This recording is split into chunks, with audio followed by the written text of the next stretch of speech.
Alright, guys, part two. I'm going to talk about Lee Selby versus Eric Hunter, and I'm going to talk about Matthew Macklin versus Brian Rose. First, let's go with Lee Selby versus Eric Hunter. For me, I've seen a bit of Eric Hunter. Actually, I've seen a fair bit, so I can make a decent judgment on it, on his style as well. He's gonna come forward. He's decent. He's decent in every area. I'd say he's not like exceptional or anything like that. For me, obviously, he's never been stopped. He's had two DQ losses, one split decision loss. He's been brought in as a late opponent at times, so possibly why. I'd say he'll give Selby he'll give Selby rounds. I'd say that, or based on his record, but he's not gonna be tremendously skilled or anything to really disturb and upset Selby. I think Selby's a class above many of the featherweights. I'd love to see him in a unification with possibly Santa Cruz, Gary Russell Jr. I'd love to see him in those sort of fights, but it's a mandatory Eric Hunter, so he's kind of have to get it out of the way. But for me, Selby, he can use the range well. He's about an inch and a half to 2 inches taller than Eric Hunter, possibly even larger. He looks fairly big. We'll see at the weigh-in on Friday if he's how tall he really is. It might be different on the scales. For me, at featherweight, Selby's a force. He can use his range, he can use his distance, he can use his timing, his speed, his accuracy. He's not a big puncher, but the power really comes from impeccable timing and accuracy. If he catches you flush, you definitely feel it like Evgeny Gradovich did. Evgeny Gradovich has got a solid chin. He got stopped on cuts basically, but he was feeling the effects of Selby's punches for sure, and hence why he got stopped. Evgeny Gradovich is actually fighting against Oscar Valdez this weekend. So that would be another good fight. Oscar Valdez could be a potential opponent for Lee Selby as well. You never know. They're talking about Josh Warrington over here in the UK, so that's another opponent. For me, Selby wins this. Depending on Eric Hunter's punch resistance, which is unknown, we don't know that.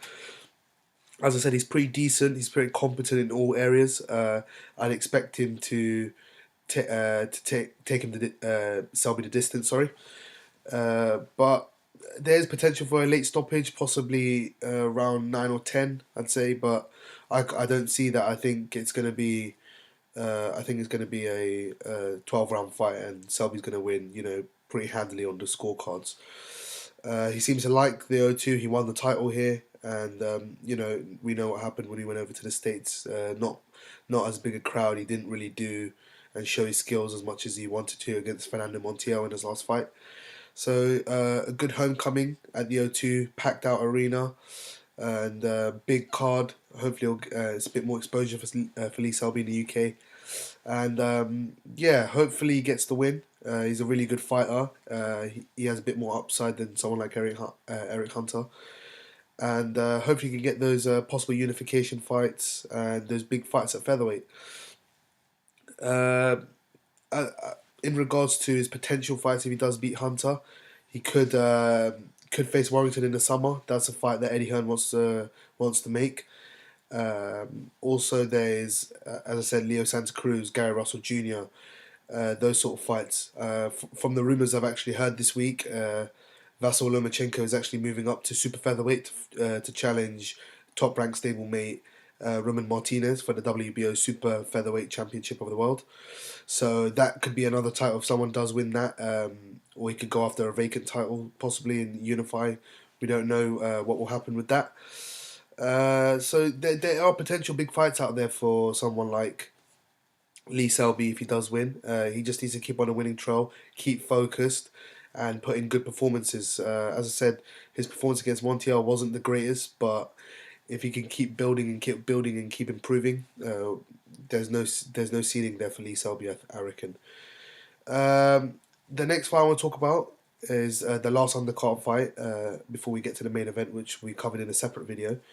Is Matthew Macklin versus Brian Rose. I've heard conflicting rumours that it'll be at light middleweight or middleweight, but depending on the weight, it'll probably be a factor more for Brian Rose if it's at light middleweight. I don't think he can make 154 anymore. He's a really really big guy, but at the same time, I don't think he's a middleweight in frame either. So he's probably in the middle, which is a bit tough on him. But he could come in light and you know use the jab and move around a bit. Some people think Macklin's completely shot to pieces. I do think he's shot, honestly, but not to pieces. Not someone like James Toney or that sort of shot to pieces or Roy Jones. But for me, I'm actually picking Macklin to win this fight. I'm probably one of the few people that will pick Matthew Macklin. Only because I think he probably has a bit more in his arsenal, a bit more skills in his arsenal, a bit more punch variety, which would help him win the fight. Brian Rose for me is very, very, very basic. He's very basic. He's a good fighter. He can jab. He can use a jab, and he can get on his bike and move. But for me, he's very basic, and I think even this version of Macklin can cause him enough problems for Macklin to win the fight.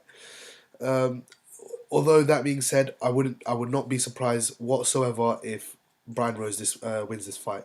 He showed the heart of a lion, his nickname, ironically, but yeah, he showed the heart of a lion in his second match against Carson Jones, the rematch after his first round stoppage in Blackpool.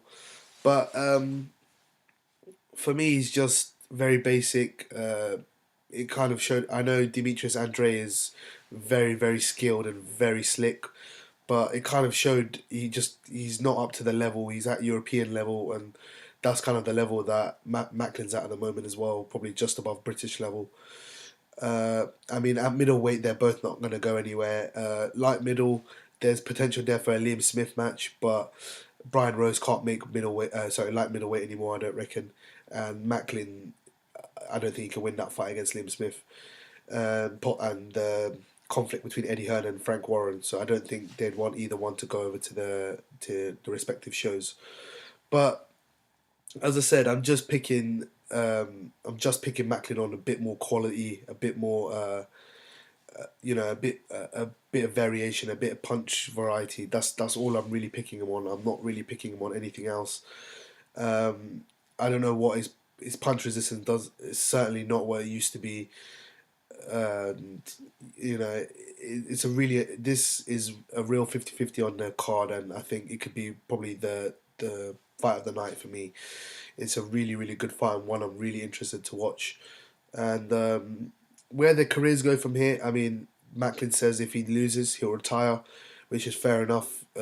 I would have liked to see him hang it up after the Jorge Sebastian Highland knockout defeat, but he carried on obviously, and we know what's happened since. He's just got a couple of mediocre wins and he's just ticking along. Brian Rose, where he goes for me if he loses or he wins. If he wins, I mean, it's hard to see where he goes because he's especially at middleweight. He's not really going to go anywhere. Billy Joe Saunders possibly, but even there, it's not enough money in that, and it's not a winnable fight for me for Rose. And the other fight is GGG. He probably gets slaughtered in a couple of rounds, and that's about it. Danny Jacobs, if he wants a regular title, I think he would lose that fight as well.